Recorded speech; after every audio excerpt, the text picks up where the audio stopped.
Hakim-hakim 9, Abimelek menjadi raja di Sikem. Adapun Abimelek bin Yerubbaal pergi ke Sikem kepada saudara-saudara ibunya dan berkata kepada mereka dan kepada seluruh kaum dari pihak keluarga ibunya, "Tolong katakan kepada seluruh warga kota Sikem, manakah yang lebih baik bagimu? 70 orang memerintah kamu, yaitu semua anak Yerubbaal, atau 1 orang? Dan ingat juga bahwa aku darah dagingmu." Lalu saudara-saudara perempuan mengatakan hal ihwalnya kepada seluruh warga kota Sikem. Maka condonglah hati orang-orang itu untuk mengikuti Abimelek. Sebab kata mereka, "Memang ia saudara kita." Sesudah itu mereka memberikan kepadanya 70 uang perak dari kuil Baal Berit. Lalu Abimelek memberi perak itu sebagai upah kepada petualang-petualang dan orang-orang nekat supaya mengikuti dia. Ia pergi ke rumah ayahnya di Ofra lalu membunuh saudara-saudaranya, anak Yerubbaal 70 orang di atas satu batu. Tetapi Yotam, anak bungsu Yerubbaal, tinggal hidup, karena ia menyembunyikan diri. Kemudian berkumpullah seluruh warga kota Sikem dan seluruh Bet Milo. Mereka pergi menobatkan Abimelek menjadi raja dekat pohon Tarbantin di tugu peringatan yang di Sikem. Setelah hal ini dikabarkan kepada Yotam, pergilah ia ke gunung Gerizim dan berdiri di atasnya. Lalu berserulah ia dengan suara nyaring kepada mereka, "Dengarkanlah aku, kamu warga kota Sikem, maka Allah akan mendengarkan kamu juga. Sekali peristiwa pohon-pohon pergi mengurapi yang akan menjadi raja atas mereka, kata mereka kepada pohon zaitun, 'Jadilah raja atas kami.' Tetapi jawab pohon zaitun itu kepada mereka, 'Masakan aku meninggalkan minyakku yang dipakai untuk menghormati Allah dan manusia dan pergi melayang-layang di atas pohon-pohon?' Lalu kata pohon-pohon itu kepada pohon ara, 'Marilah jadilah raja atas kami.' Tetapi jawab pohon ara itu kepada mereka, 'Masakan aku meninggalkan manisanku dan buah-buahku yang baik dan pergi melayang di atas pohon-pohon?' Lalu kata pohon-pohon itu kepada pohon anggur, 'Marilah jadilah raja atas kami.' Tetapi jawab pohon anggur itu kepada mereka, 'Masakan aku meninggalkan air buah anggurku yang menyukakan hati Allah dan manusia dan pergi melayang di atas pohon-pohon?'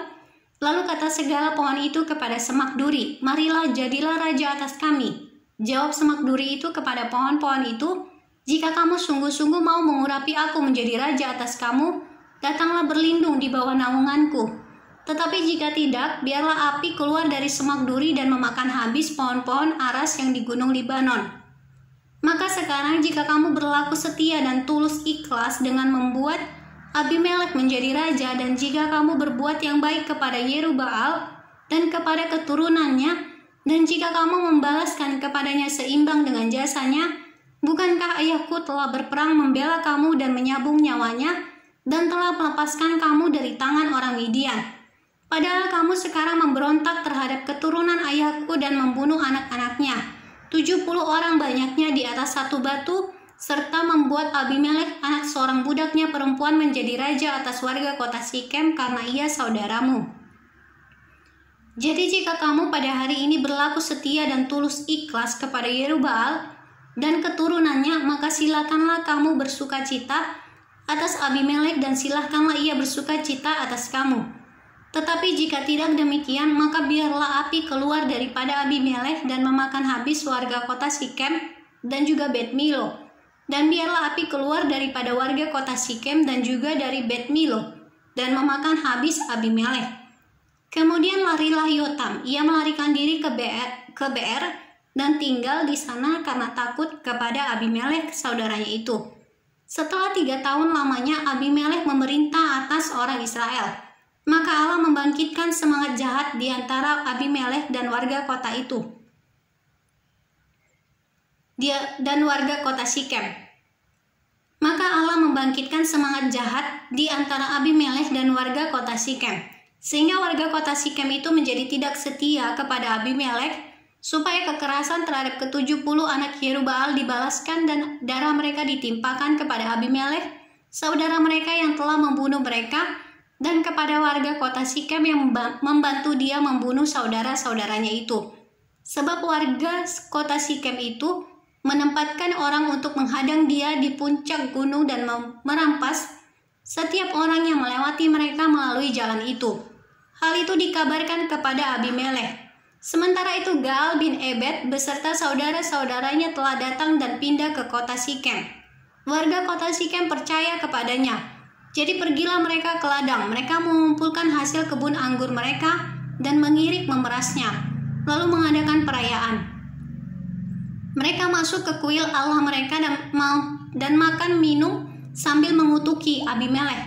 Berkatalah Gaal bin Ebed, siapa itu Abimelekh dan siapa kita orang Sikem maka kita menjadi hambanya? Bukankah anak Yerubbaal dan Zebul wakilnya menjadi hamba orang-orang Hemor ayah Sikem? Jadi mengapakah kita menjadi hambanya? Sekiranya orang-orang kota ini ada di dalam tanganku, maka tentulah aku mengenyahkan Abimelekh. Lalu berkatalah ia ke arah Abimelekh, perkuatlah tentaramu dan majulah. Ketika Zebul penguasa kota itu mendengar perkataan Gaal bin Ebed, bangkitlah amarahnya. Ia mengirim utusan kepada Abimelekh di Aruma dengan pesan, Gaal bin Ebed dan saudara-saudaranya telah datang ke Sikem, dan ketahuilah mereka menghasut kota itu melawan engkau. Oleh sebab itu berangkatlah pada waktu malam, engkau dan rakyat yang bersama-sama dengan engkau itu, dan adakanlah penghadangan di padang. Esoknya pagi-pagi pada waktu matahari terbit, haruslah engkau menyerbu kota itu, dan jika ia dan orang-orangnya keluar melawan engkau, maka engkau dapat berbuat kepadanya sesuai dengan keadaan yang kau dapati. Sebab itu berangkatlah Abimelekh pada waktu malam beserta segala rakyat yang bersama-sama dengan dia. Lalu mereka mengadakan penghadangan dalam 4 pasukan untuk melawan Sikem. Ketika Gaal bin Ebed pergi keluar dan berdiri di depan pintu gerbang kota itu, Abimelekh kebetulan bangun dari tempat penghadangannya beserta rakyat yang bersama-sama dengan dia. Ketika Gaal melihat rakyat itu, berkatalah ia kepada Zebul, lihat, ada orang banyak turun dari puncak gunung. Jawab Zebul kepadanya, itu bayang-bayang gunung yang kau sangka manusia. Kata Gaal sekali lagi, lihat, ada orang banyak turun dari gunung pusat tanah dan satu kelompok datang dari jalan pohon tarbantin peramal. Jawab Zebul kepadanya, di manakah mulutmu itu yang mengatakan siapa itu Abimelekh? Maka kita menjadi hambanya. Bukankah ini orang-orang yang telah kau hina itu? Majulah sekarang untuk memerangi kami. Majulah sekarang untuk memerangi mereka. Maka majulah Gaal dengan dipandangi oleh warga kota Sikem lalu berperang melawan Abimelekh. Tetapi Abimelekh mengejar dia dan ia melarikan diri dari depannya. Dan banyaklah orang tewas sampai di depan pintu gerbang.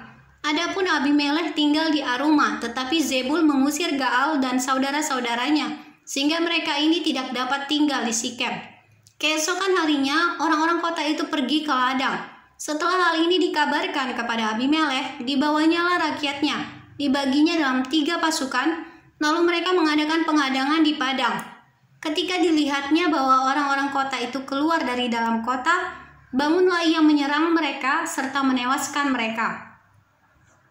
Abimelekh dan pasukan yang bersama-sama dengan dia menyerbu dan menduduki pintu gerbang kota, sedang kedua pasukan lain itu menyerbu dan menewaskan semua orang yang ada di padang. Sehari-harian itu Abimelekh berperang melawan kota itu. Ia merebut kota itu dan membunuh orang-orang yang di dalamnya. Kemudian dirobohkannya kota itu dan ditaburinya dengan garam.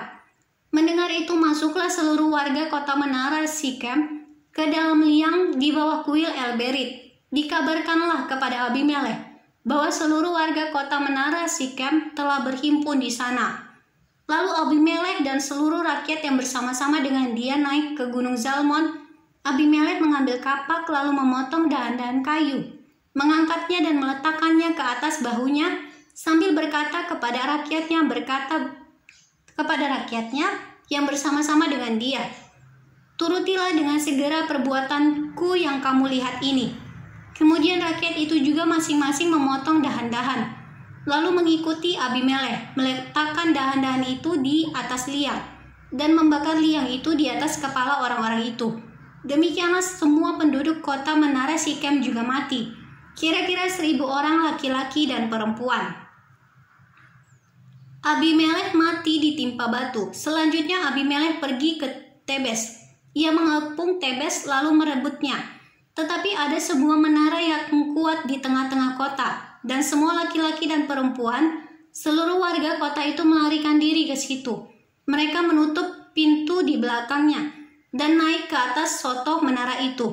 Lalu sampailah Abimelek ke menara itu, menyerangnya dan dapat menerobos sampai ke pintu menara itu untuk membakarnya. Tetapi seorang perempuan menimpakan sebuah batu kilangan kepada kepala Abimelek dan memecahkan batu kepalanya.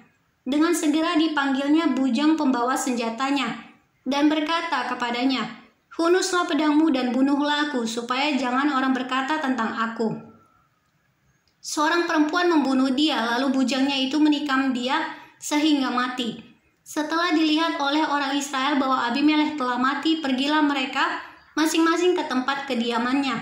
Demikianlah Allah membalaskan kejahatan yang dilakukan oleh Abimelek kepada ayahnya, yakni pembunuhan atas ke-70 saudaranya.